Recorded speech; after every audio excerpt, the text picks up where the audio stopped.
ठीक, तो बहुत चलने फिरने में चल फिर सकता नहीं, जैसे सब भाई यार में भी होते हैं वैसे। ठीक, जिराफ की माँ जब वो बच्चा पैदा होता है तो उसको लात से मारती है, फिर वो बच्चा जाके आगे गिर जाता है, फिर वो जिराफ की जो माँ होती है फिर उसको लात मारती है, फिर वो गिर जाता है, फिर वो लात मारती है, जब तक वो चलने नहीं लगता। तो इसका मतलब अनुशासन का मतलब ये हुआ कि अगर वो जिराफ की जो माँ थी अगर अपने बच्चे को ये देखती कि मेरा बच्चा इसको मारना लात नहीं मारना चाहिए, तो चल फिर नहीं सकता था, और दूसरे जो जीव जंतु थे उसको उसके बच्चों को खा जाते। इसलिए हमारी जिंदगी में भी अनुशासन बहुत मैटर करता है। एक बार पतंग उड़ा रहा था एक आदमी, उसके बच्चे ने कहा कि पिताजी ये पतंग क्यों उड़ रही है? उसके पिता ने जवाब दिया कि धागे की वजह से। तो बच्चे ने कहा कि धागे की वजह से क्यों उड़ रही? क्योंकि धागा तो इसको नीचे की ओर खींच रहा था। तो पिता ने कहा कि बस तुम देखते जाओ। पिता ने क्या किया, धागे को काट दिया, वो जो पतंग थी वो जाके गिर गई। हमारी जिंदगी में भी यही होता है कि जब तक हम अनुशासन से जुड़े रहते हैं तब तक हमारी जिंदगी में सारी चीजें व्यवस्थित रूप से हुआ करती हैं, हम अच्छे लेवल पे जा सकते हो, पहुंच रहे होते हैं। लेकिन जब इंसान अनुशासन से हट के काम करता है तभी इंसान की ना ज्वाइनिंग होती है, ना इंसान आगे बढ़ रहा भी होता है। तो उसकी जो लाइफ होती है उसमें कहीं ना कहीं सक्सेस में कमी आने लगती है। दूसरी जो टॉपिक है वो रिस्पॉन्सिबिलिटी, जिम्मेदारी। बहुत लोग बोलते हैं कि मेरे पास पैसे नहीं है इसके जिम्मेदार दूसरा, आज मेरे पास सक्सेस नहीं इसके जिम्मेदार दूसरा। ठीक, एक का चाबी खो गई, विकास नाम का लड़के का उसका चाबी खो गई। ठीक, लाइट जल रही तो उसके नीचे वो चाबी देखने लगा। उसका दोस्त आया, बोला विकास तुम्हारी चाबी क्यों कहाँ खो गई, क्या कर रहे हो? तो बोला कि मैं चाबी देख रहा हूँ, मिल नहीं रही हमको। ढूंढते ढूंढते 10 मिनट हो गए। तो उसने कहा यार छोटा सा जगह है फिर भी चाबी मिल नहीं रही है, बताओ चाबी गिरी कहाँ है? तो विकास ने जवाब दिया कि कमरे में। ठीक, तो वो कह रहा जब कमरे में गिरी है तो तुम बाहर क्यों देख रहे हो? तो कहा कि कमरे में लाइट नहीं इसलिए बाहर में देख रहा हूँ। एक्चुअली में चाबी कहाँ? सेम चीजें हमारी जिंदगी में वैसी होती हैं। अगर हम कामयाब नहीं हैं इसके भी जिम्मेदार हम हैं, अगर सफल हैं इसके भी जिम्मेदार हम। हर इंसान ने जिम्मेदारी क्या होती है, बॉर्डर पिक्चर देखा होगा, सनी देओल लास्ट में जब आर्मी वाले जब मर जाते हैं, मूवियों से थोड़ा सीखना चाहिए। ठीक, तो वो देश की आन बचाने के लिए खड़ा होता है और जो भी हथियार होते हैं अकेले दम पर जिम्मेदारी लेकर और सारे आतंकवादियों को ढेर कर देता है। जब तक जेके श्रॉफ एरोप्लेन से ऊपर आता रहता है तब तक गेम फिनिश कर देता है। जिम्मेदारी किसको बोला जाता है? अगर आपने जिम्मेदारी ली तो उसको पूरा करना चाहिए। जैसे सुरेश की जो कहानी बताए वो ये भी हुआ करता है कि जैसे लोग, ठीक, एक महात्मा बुद्ध की कहानी बहुत फेमस है। महात्मा बुद्ध जी जो थे वो जब ज्ञान प्राप्ति के बाद घर लौटे तो अपने घर पे ही भिक्षा मांगने के लिए गए।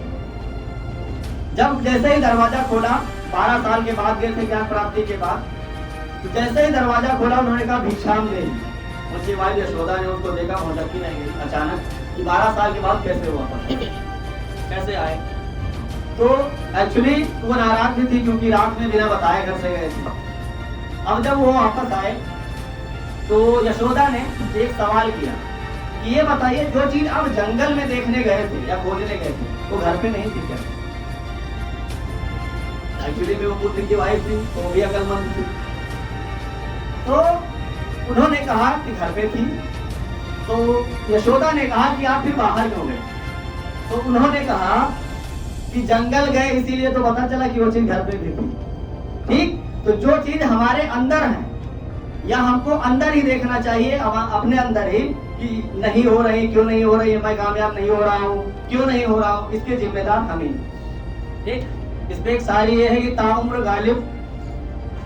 गालिब गलती के ये करता रहा, कि ताउम्र गालिब ये गलती करता रहा और धूल चेहरे पे थी आईना साफ करता रहा। हमारे अंदर जो दिल है हम उसको देखते बाहर।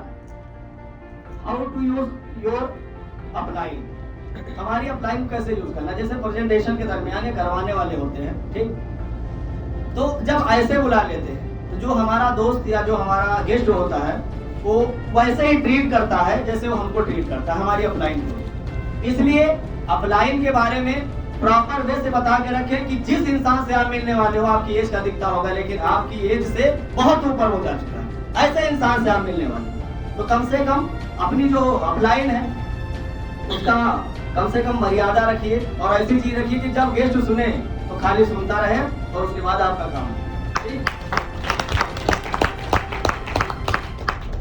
और बहुत लोग ये होते हैं कि जीतने के बाद या कुछ अचीव कर लेते हैं फिर उसके बाद कहते हैं अपलाइन का क्या, अब आपको वर्ल्ड टूर कर लिए, सिंगापुर घुमाए, ठीक। अपलाइन अब कुछ नहीं, हम खुद करके इनकम कर रहे हैं, प्रेजेंटेशन से ज्वाइनिंग निकाल रहे हैं, फॉलो करवा रहे हैं। जब पांडव जीत गए,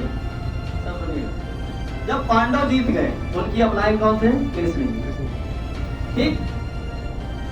जीत गए उसके बाद जो दुशासन था वो शोक मना रहा था। क्यों? क्योंकि उसका जो दुशासन का जो मेन भाई था उसका नाम शायद धृतराष्ट्र था, क्या था? दुर्योधन। वो मर गया तो बहुत परेशान था, लेकिन पांडवों ने क्या किया कि चलते हैं मिलते हैं उससे। तो कृष्ण जी ने भीम को रोका कि आप मत जाओ। अब भीम अगर ये सोचते कि हाँ मैं तो जीत चुका हूँ, अब हमको क्या जरूरत है, मैं जीत चुका हूँ, युद्ध जीत चुका हूँ, सारे काम मैं कर चुका हूँ। लेकिन कृष्ण जी को पता था कि दुशासन को हार मिली है, ठीक। और उसका भाई जो था दुर्योधन वो मारा जा चुका है, जिसको वो बहुत मानता था, जिगर का टुकड़ा समझता था। कृष्ण जी जब सब लोग मिलने गए भीम को रोक लिया, लेकिन भीम के पुतला बना के दुशासन के पास ले गए लोग। तो इतने गुस्से से जो दुशासन था इतने गुस्से से गले मिला कि भीम की जो मूर्ति गई थी उसके टुकड़े टुकड़े हो गए। अगर भीम ये सोचते कि मैंने जंग जीत लिया, मैंने सब कुछ जीत लिया, तो वहां पे भीम का क्या होता। तो जीतने के बाद भी अपलाइन की जरूरत पड़ती है। हमेशा अपलाइन ही बोला जाता है, अपलाइन हमेशा अपलाइन ही होती है, ठीक। नजरिया एक लास्ट मेरा टॉपिक है, नजरिया। कि जैसा हमारा नजरिया होता है हमको भी वही चीजें मिलती है। जैसे बाइबल की एक कहानी बहुत फेमस है, डेविड एक भेड़ चराने वाला छोटा बच्चा होता है और गोलियत होता है राक्षस। जिस एरिया में वो रहता है उस एरिया में बहुत कोहराम मचा के रखता है, बहुत ताकतवर होता है, लंबा चौड़ा। तो जब डेविड जाता है अपने गांव में तो अपने भाई से कहता है कि गोलियत से आप लोग डरते क्यों? क्योंकि उसका भाई भी डरा करता है। तो कहता तुमको देख नहीं रहा है कितना ताकतवर हो, इतना लंबा है वो। तो डेविड कहता है कि एक्चुअली में तुमको पता नहीं है। तो जो उसका भाई होता कहता है इसको मारा नहीं जा सकता है, लोग इससे डरते इसलिए क्योंकि इसको मारा नहीं जा सकता, कैसे मारेंगे।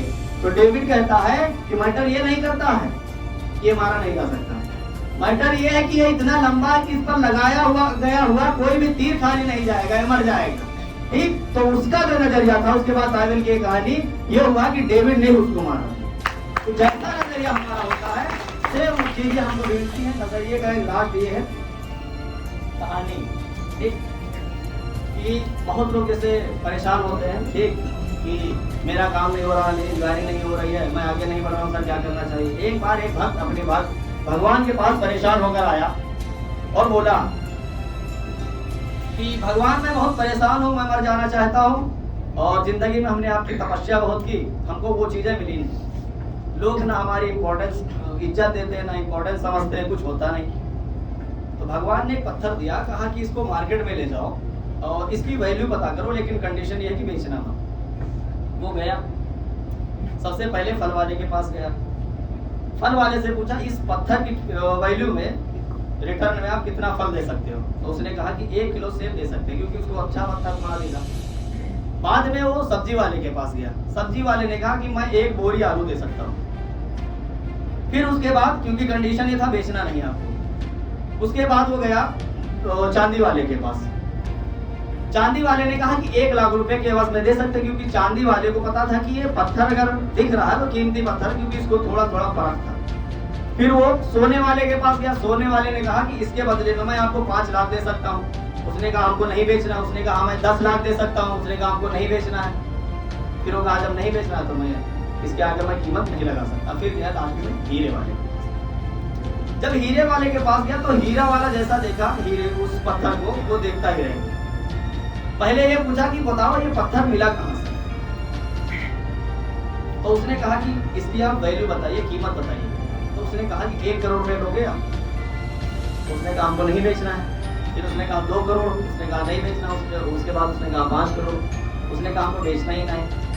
तो जो पत्थर लेके गया था उसने वो बोला उससे कि बताइए इतनी कीमत इसको बढ़ाते क्यों चले जा रहे हैं? तो उसने कहा कि पहले बताओ पत्थर मिला कहां से, क्योंकि ये इतना अनमोल पत्थर है, ठीक, कि इसको इसके एवज में अगर दुनिया की बहुत सारी दौलत दी जाए तब भी इसकी कीमत को नहीं पहुंच सकता है। वो भक्त वापस घर पे आए, भगवान थे वहां पे।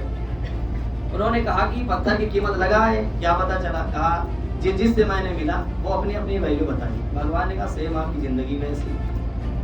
आप जब फल वाले के पास गए 1 किलो फल से देखा, आप जब सब्जी वाले के पास गए 1 बोरी की नजरिए से देखा, 1 बोरी आलू की नजरिए से। जब आप चांदी वाले के पास गए कुछ कीमत बढ़ाई उसने, जब सोने वाले के पास गए तब उसने कीमत बढ़ाई, जब हीरे वाले के पास गए तब असली फर्क हुई। तुम्हारी जिंदगी भी सेम है। आप जिसके पास जाते हो वो एक्चुअली में ये नहीं कहता कि तुम नहीं कर सकते, एक्चुअली में ये बताता है वो अपना नजरिया कि मैंने नहीं कर पाया इसलिए तुम भी नहीं कर पाओ। भगवान ने उसे बताया कि एक दिन जब तुम एक ऐसा इंसान के पास जाते हो जिसको एक्चुअली में वास्तव में तुम्हारी वैल्यू पता होती है, फिर तुम्हारे साथ वो बिजनेस करता हो, ऐसा करता है कि खुद करोड़पति बनता है और तुमको भी करोड़पति बना देता। ये था नजरिया, ठीक, जैसा हम सोचते वैसा ही करते हैं। बाकी सब thank you so much sir. छोटा सा ठीक, एक चीज इतना शानदार कंटेंट और बातें कहाँ से? किताब पढ़ते, ठीक, किताब पढ़ते इसलिए आज ये सिल्वर है, ठीक है, इसलिए आज ही इसे ग्रो कर रहे हैं, आज इसलिए इनके पास नॉलेज है। तो यहाँ से एक चीज तो हमें सीखने मिली कि हमें बुक पढ़ना है, ठीक है। इनकी एक स्ट्रेंथ तुम्हें पता चल गई, इन्होंने खुद बोल दिया कि बुक्स रीड करते हैं, ठीक। तो लिख लीजिए, आप नोट कर लीजिए कि बुक्स मीन्स अजमत सर, अगर अजमत सर जैसा करना है तो बुक पढ़ना है, ठीक है। बाकी लास्ट में एक ही चीज, आप अपना क्या आपका वो सीक्रेट है जिंदगी से, अगर आप ग्रो कर रहे हैं, ठीक है। इतना लोग आपको आंख बंद करके आपको एकदम बिलीव करते हैं, प्यार करते हैं, ठीक है। मेरी टीम में अमरीश जी से बात होती है, लोग जी से बात होती है, वो लोग बहुत प्यार करते हैं आपसे। ऐसा क्या एक सीक्रेट क्या है? हमारा रिलेशन, ठीक। एक चीज और लिख लीजिए, रिलेशन। इनका रिलेशन बहुत शानदार है, ठीक। अगर ये ग्रुप है, ग्रुप में अगर अजमत जी एक मैसेज डाल देते ना तो इतने सारे मैसेजों की लाइन लग जाती है, ठीक। बहुत लोग मानते हैं, बहुत प्यार करते हैं, ठीक, क्योंकि इनका रिलेशन बहुत शानदार है। तो आप नोट डाउन कर लीजिए कि हमें अपने